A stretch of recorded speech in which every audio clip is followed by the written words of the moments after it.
Assalamu alaikum wa rahmatullahi wa barakatuhu. Welcome to another episode of Simple Tafsir. In this episode, we're going to be looking at Surah Al-Fajr, the dawn. أعوذ بالله من الشيطان الرجيم. بسم الله الرحمن الرحيم. والفجر. Allah, may He be glorified, takes an oath on the dawn. وَلَيَالٍ عَشْرٍ.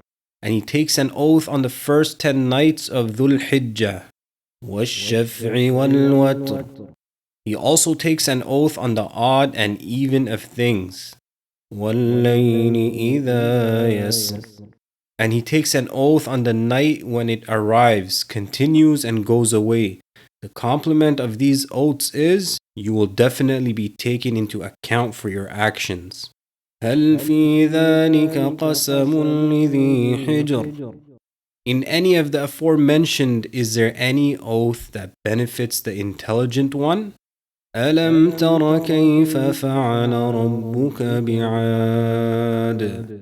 O Messenger, do you not see what your Lord did with Ad, the people of Hud, when they rejected their messenger? إرم ذات العماد. The tribe of Ad that traced to its forefather, the tall Iram. التي لم يخلق مثلها في البلاد. The likes of which Allah never created in the cities. وثمود الذين جابوا الصخر بالواد. And do you not see what your Lord did with Thamud, the tribe of Salih, who would carve the stones of the mountains, making houses out of them? وَفِرْعَوْنَ ذِي الْأَوْتَادِ. And do you not see what your Lord did to Fir'aun, who had pegs with which he punished the people? الَّذِينَ طَغَوْا فِي الْبِلَادِ. Each of them transgressed it in his land. فَأَكْثَرُوا فِيهَا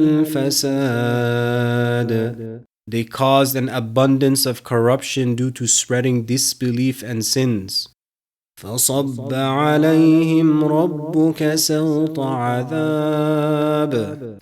So Allah made them suffer His severe punishment and annihilated them off the earth.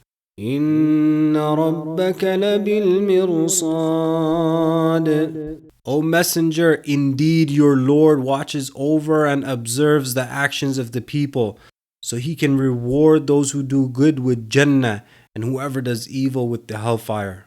فَأَمَّا الْإِنسَانُ إِذَا مَا ابْتَلَاهُ رَبُّهُ فَأَكْرَمَهُ وَنَعَّمَهُ فَيَقُولُ رَبِّي أَكْرَمَنِ.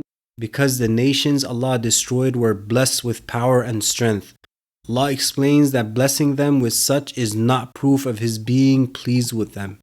He says, as for the human, it is in his nature that when he is tested by his Lord and He favors him by blessing him with wealth, honor, and offspring, he thinks that it is because of his nobility in the eyes of Allah, and he says, my Lord has favored me because of me being worthy of being favored. وَأَمَّا إِذَا مَا ابْتَلَاهُ فَقَدَرَ عَلَيْهِ رِزْقَهُ فَيَقُولُ رَبِّي أَهَانَنِ.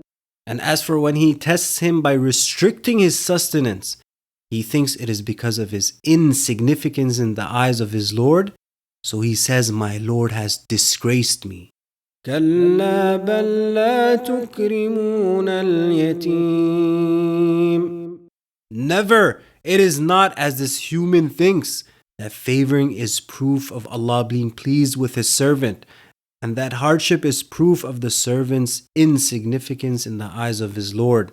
Rather, the reality is that you do not show generosity towards the orphan from the sustenance that Allah has provided you with.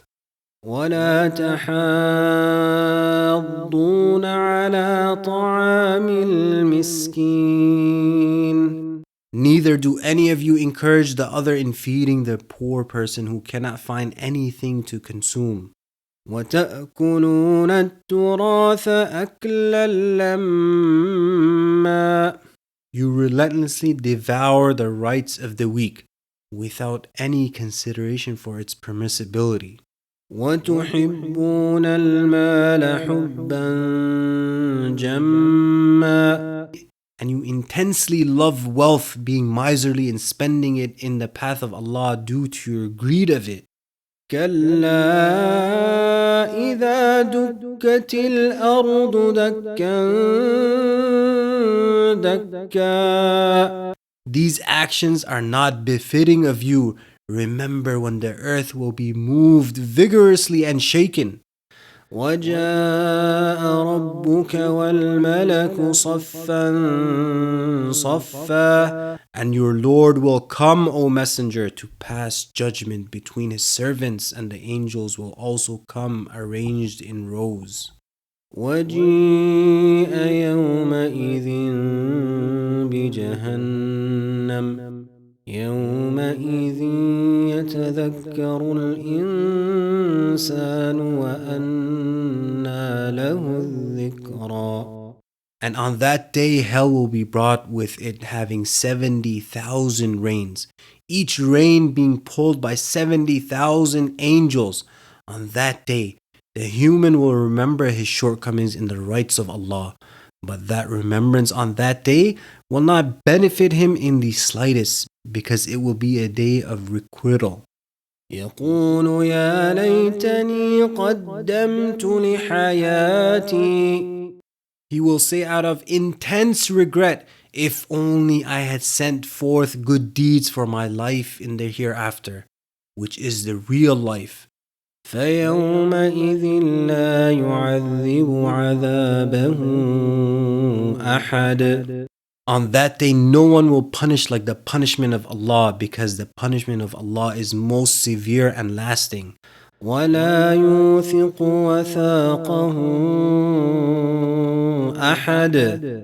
And neither will anyone bind in chains like his binding of the disbelievers in chains. يا أيتها النفس المطمئنة.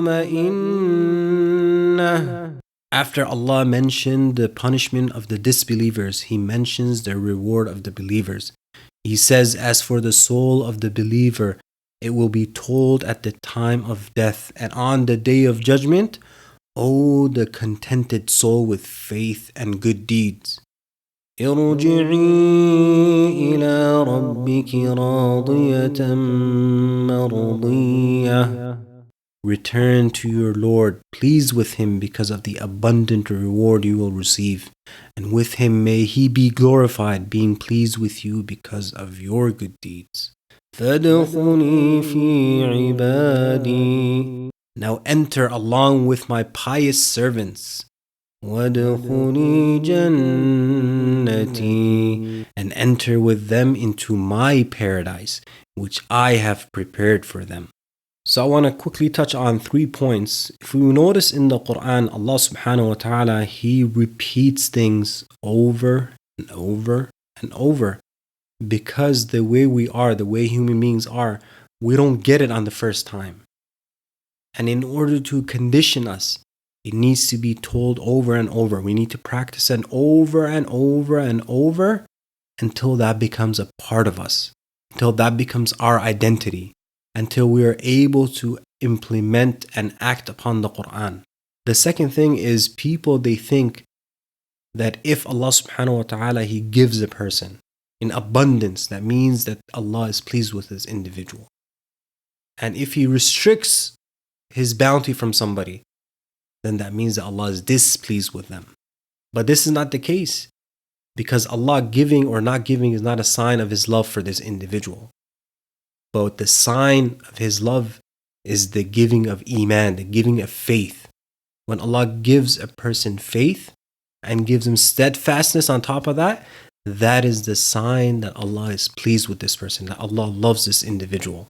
And in the end of this surah, Allah mentions, O contented soul, the Nafs al-Mutma'inna. In the Quran, we come across 3 different types of nafs. The first one is Nafs al-Ammara bis-Su, the nafs, the lower self that commands us to do that which is displeasing to Allah subhanahu wa ta'ala. And then you have an-Nafs al-Lawwama, the reproachful soul, you could say. The soul that criticizes us, the soul that maybe it's not really steadfast, it's trying to be good, but at the same time, it's unable to be steadfast. It goes towards this direction, but then it also slips. And then you have the Nafsul Mutma'inna, the contented soul, the soul that is certain of the promise of Allah, the soul that strives and pursues and pushes itself to earn the pleasure of Allah. And if we look in our lives, we'll notice that we have these different nafs show up at different times. The question is, which nafs shows up the most? Is it Nafsul Ammara? Is our nafs consistently telling us to do that which is wrong and we give in to our desires? Do we fall short? So if we look at the Nafsul Mutma'inna, that this is what it's going to be told, that, O contented soul, your Lord is pleased with you. You don't have to fear. You don't need to be sad of what's past you because you've made it. And if we notice within ourselves that there will be times that we have that certainty, that zeal, that push to want to do good. So let's look at these situations and see, what was happening. How come I was in that state? How can I make this more common? How can I make this my normal self? May Allah subhanahu wa ta'ala bless us all with beautiful souls that turn to Him. May Allah bless us all with the Nafsul Mutma'inna, make our hearts filled with faith and give us the ability to do the action that pleases Him. Until next time, Assalamu alaikum wa rahmatullahi wa barakatuhu.